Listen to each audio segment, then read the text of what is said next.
Et Stéphane Messica, 46 ans, 20 ans de bridge. À part ça, dans la vraie vie, je dirige une start-up de data et d'intelligence artificielle.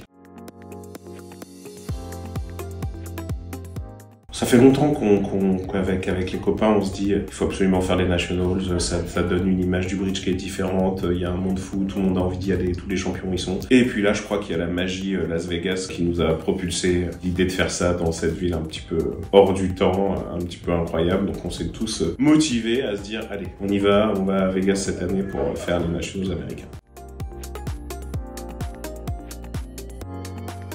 Ça a rien à voir. D'abord, il y a des salles de taille infinie. Donc, je sais pas, on était plusieurs milliers de joueurs de tous niveaux différents, avec des salles pour les débutants, des salles pour les intermédiaires, des salles pour les avancés, et des salles avec des champions du monde à perdre de vue. Donc, c'est immense dans ces grands hôtels américains, dans des ballrooms là-dedans. Donc ça, c'est un côté impressionnant. En plus, on voit aussi qu'ils sont pas si en avance que ça, surtout.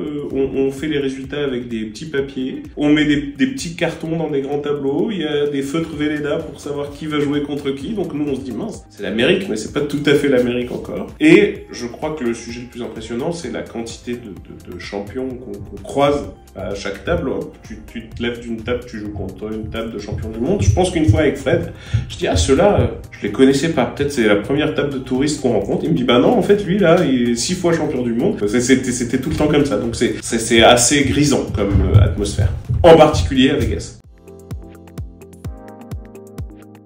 La soloé, c'est une des 2 grosses épreuves par carte majeures du Nationals d'hiver. Il y a 3 Nationals, il y en a un en hiver, c'est celui qu'on vient de jouer. Il y a 2 épreuves majeures, la soloé et la Risinger. Donc la soloé, ça consiste en 2 jours d'éliminatoire sous la forme d'un bâton suisse. On était 108 ou 106 équipes, je crois. Et ensuite, les 32 premières équipes rentrent dans des phases de KO où on joue 60 dons par jour pendant 5 jours. Donc les 16e, les 8e, les quarts, demi-finales. 60 dons par jour de KO. C'est une belle épreuve, surtout à partir des 32e, on commence à croiser des gens très sérieux.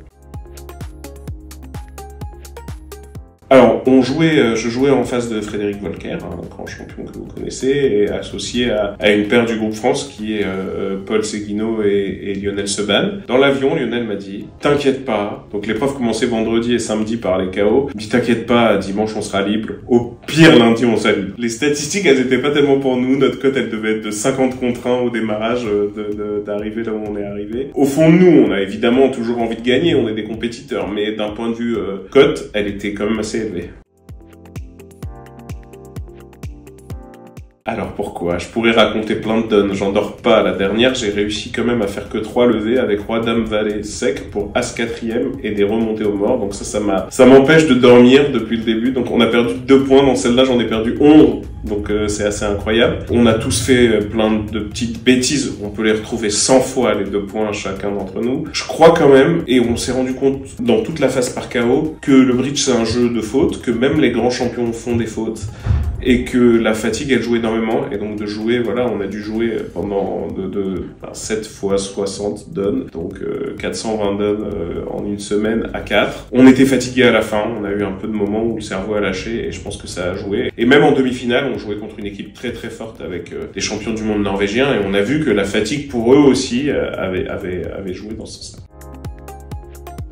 Je pense que je digérerai cet as de trèfle dans quelques semaines. Mais on est super contents, on était tous super contents. C'était assez drôle parce que Paul, lui, habite New York et il pensait que, bon, allez, je vais être optimiste, je vais prendre mon billet de retour le lundi soir. Donc il avait pris son billet de retour le lundi soir alors que la finale a eu lieu le jeudi. Et donc tous les soirs, à partir du lundi soir, il descendait sa valise le mardi matin. Il disait, bon bah si je reste, je dois reprendre une nouvelle chambre. Et tous les soirs, il allait reprendre une nouvelle chambre jusqu'au jeudi où là, il a vraiment dû nous quitter. Donc oui, c'était une expérience incroyable. L'équipe était sympa, on était entre potes, donc c'était plutôt cool.